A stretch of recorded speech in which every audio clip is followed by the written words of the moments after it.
Hello there. Well, this is my Iseki lawnmower, which has a, well, it says Iseki on it, there's actually a Kawasaki engine on there, to be honest. But the problem I've got with it at the moment is the drive on the back. Now, the right hand wheel is driving, but the left hand wheel is not.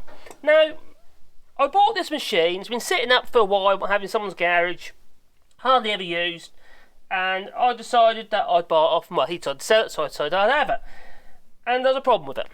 And the problem was, that side's driving, this side isn't. And because it's been sat up, the grease that was in around this dog paw area was effectively had gone stiff and grimy. So what I've been doing is, I've already done it because I didn't want the video to be too long. I've cleaned it all up, but the actual paws of this, let's see if I can show you on there. These paws here, which go in and out, like so, there's two of them on either side, like double paws, are sprung loaded. And the problem with them is they were all, they're stuck in like so. So they were not engaging with these little squares in the drive system of the wheel. I'd call this like a paw dog clutch, is what I'd call this. And the idea of this device is so when the wheel is freewheeling, it can ride past. So let's say it do this. Yeah? So when you pull the lawnmower backwards again, or forwards, whatever it is, or it'll push it, it can just freewheel. Or if you go around the corners and have it, one wheel can then freewheel. It's a bit like having a differential that you would have on a car. But on the other direction, it grabs. The paws come out and they grab into these little squares here, like a cog, and or splines, and they grab into there and then engage the wheel to drive. And like I said, because these were stuck in, they weren't engaging, and because they weren't engaging, they wouldn't drive the wheel. So one side was driving and the other side isn't. So what I've done is I've freed them up.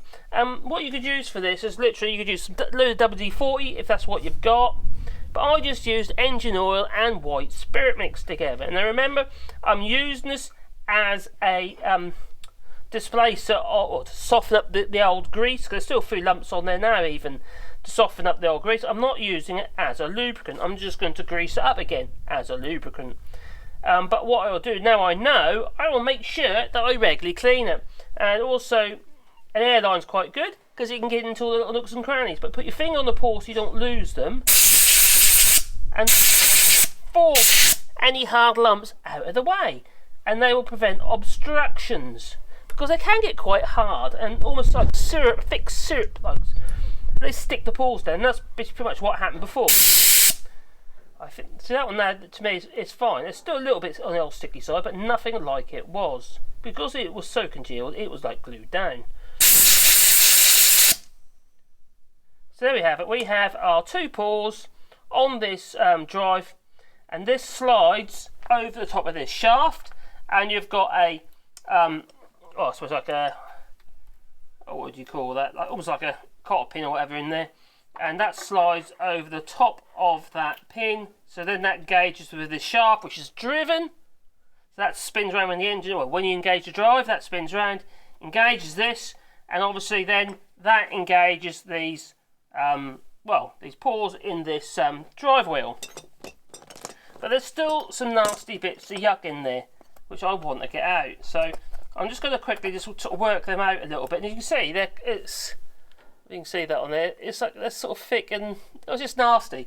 It's just a mixture of grease, which is very old. It's got a mix with like dust and whatever else has managed to get in there, and water and God knows what else, and it's Bader's nasty goo, and that's preventing or helping to prevent the actual drive paws on that dog clutch.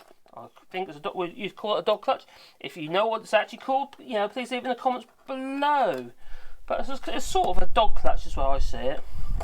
And there's still some big lumps in there, so I'm just freeing them up, making sure that I've removed pretty much most of it.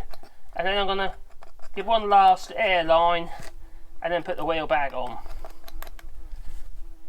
It's pretty much like so. Then I'm using my oil here that I made myself to help free that up. Wipe that around a little bit so I don't splash my face. Now I'm going to use the airline, but what you've got to do is make sure you cover up a little bit so you get in your back, backfire, get in your eyes. You don't want that. So put your glasses on, but also put a rag over it as well while you do it.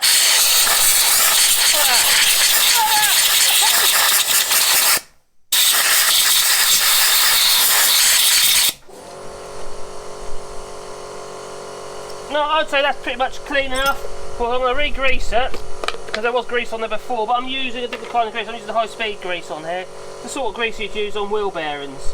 It doesn't congeal up like just ordinary general-purpose grease. So I'm told. I might be wrong. I'll put a bit on there as well, because I don't want the components rusting, because it is a lawnmower after all. And remember, when you're using white spirit as a lubricant, you've got to be a little bit careful, because you need to make sure you put plenty of, or replace the lubricant with plenty more. And the reason for that is the actual white spirit that I've put in my oil, or even with WD-40, because remember, WD-40 is not actually a lubricant. It's a water displacement 40 times, and that's what WD-40 stands for. And the idea behind it is it penetrates and it releases and softens up old grease and stuff like that, and old oil. So don't use it as a lubricant, don't put it on your chains and stuff like that, because you can actually cause damage. So I'm told. So I'm going to make sure there's plenty of grease in there and all. Yeah, if it's too much, it just oozes out, doesn't it? There you go, that's in there. Makes a mess, but there you go. So now all I've got to do is replace the wheel. Like so.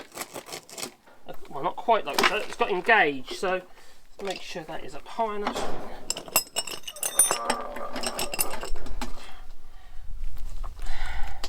That's the only problem with these dog paw type clutches, is sometimes they're a bit hard to slide over, which I don't think I've got it on yet, because these two paws have got to slide into those dogs on this wheel. Let's make sure that's on there like so. That's on there like so. Oh, that's in, that's on. That was on in the first place. So I've got the washers here, which goes on first, and then I have the washer goes on there like so. I don't actually think that is on there properly yet, but we'll see when I tighten it up. Let's put that on there first and see what happens. That clearly isn't on yet. Well, it's engaging, but it's not actually on the wheel properly yet for some reason, so it should be further on than that.